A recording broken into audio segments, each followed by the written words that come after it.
अस्सलाम वालेकुम dear student. Once again sir Qasim आपको अपने चैनल पावर ऑफ बायोलॉजी में वेलकम कहते हैं। तो आज का हमारा टॉपिक है इस्तेमा या इस्मा। दोनों लफ्ज आप दोनों तरीकों से आप प्रोनाउंसिएशन कर सकते हो, इस्मा इस्तेमा।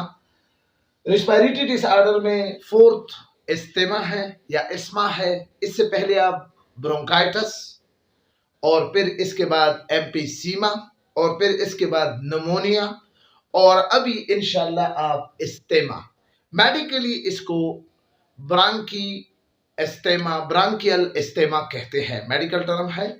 और इस्तेमा एक ग्रीक वर्ड है, एनेसेंट ग्रीक वर्ड है जिसका मतलब है पेंटिंग।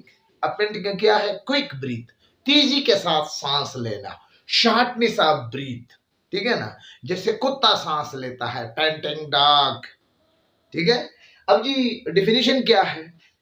जब एयर पैसेज, लंग के एयर पैसेज डैमेज हो जाए, स्विल हो जाए, इन्फ्लेमेशन उसमें हो जाए, ऐसे क्रॉनिक रिस्पायरेटरी डिसऑर्डर जिसमें लंग्स की जो एयर पैसेज है वो डैमेज हो जाए, तो उसको हम कहते हैं इस्तेमा। क्लियर? यहां पर भी एक डिफिनीशन मैंने लिखा है, इन्फ्लेमेशन इन दी वॉल, यानी अब इन्फ्लेमेशन, यहां पर इन्फ्लेमेशन से देखो, इन्फ्लेमेशन में पेन भी हो सकता है, इन्फ्लेमेशन में रेडनेस भी हो सकती है, इन्फ्लेमेशन में स्वेलिंग भी हो सकती है। तो यहां पर इन्फ्लेमेशन का लफ्जी मतलब क्या है? स्वेलिंग, ठीक है ना। यानी जब ब्रांकाई एयर ट्यूब है, ब्रांकियोलस लंग्स के अंदर जो स्मॉल एयर ट्यूब है, अगर ब्रांकाई यानी एयरवेज की जो वाल अगर स्विल अप हो जाए तो हम उसको कहते हैं कि ये इस्तेमा है। क्लियर? अब काजेस है, इसका सबसे मोस्ट कॉमन काजेस क्या है?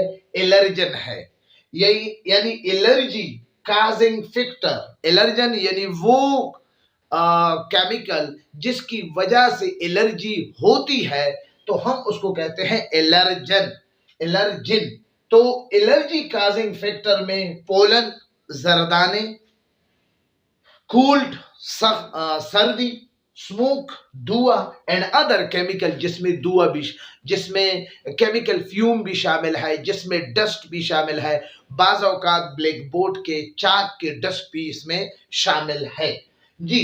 तो दूसरा काज इसका क्या है? जेनेटिक्स। अगर आपकी फैमिली में इस्तेमा बीमारी फ्रॉम पेरेंट या इंसिस्टर से आ रही है तो you are at high risk. तो जी एनवायरमेंटल फैक्टर भी क्या है इसमें इन्वॉल्व है।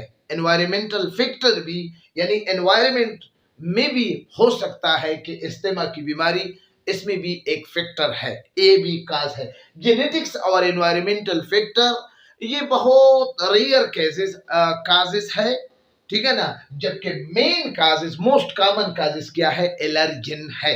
क्लियर? अब जी सिम्टम, सबसे पहले इसमें क्या है? Shortness of breath. Clear? Cupping, जैसे मैंने आपको पहले भी कहा था कि तमाम रिस्पायरेटरी डिसऑर्डर में कपिंग कॉमन है जी।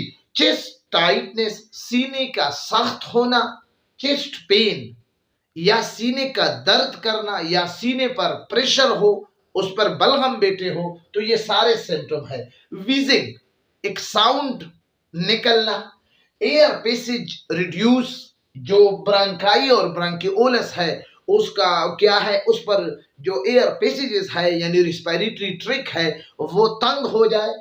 वॉकिंग एट नाइट, रात की वजह से सोने में भी आपको तकलीफ हो सकती है, आप इस्तेमा की वजह से सो भी नहीं सकते अगर आप प्रॉपर तरीके से न सोए। इस्तेमा के मरीज या तो उल्टे माउथ वो सोएगा, ठीक है ना, या मुख्तलिफ इसकी एक स्पेशल तरीका है कि इसका जो सर है वो जरा ऊपर हो जाए तो फिर वो इस तरीके से सो सकता है, अदरवाइज उसको प्रॉब्लम हो सकती है। ट्रीटमेंट में बेस्ट ट्रीटमेंट इसका क्या है?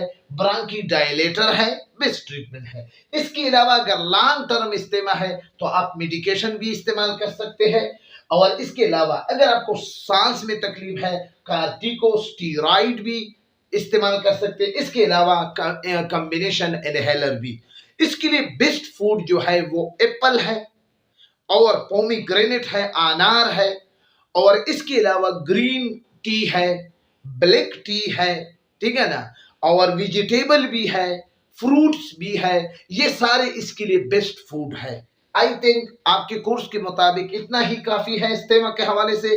अगर आप मज़ीद जानना चाहते हैं तो इंशाल्लाह आप कमेंट्स में लेके, आपको जो भी प्रॉब्लम हो, जो भी चीज़ आपको रिक्वायर हो, मैंने तो आपके पेपर पैटर्न के मुताबिक चीज़ों को डिस्कस किया है।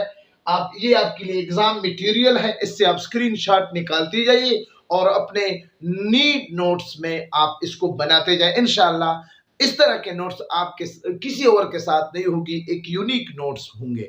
इजाजत चाहता हूं, अपने दुआओं में याद रखी। इंशाल्लाह see you again with very soon.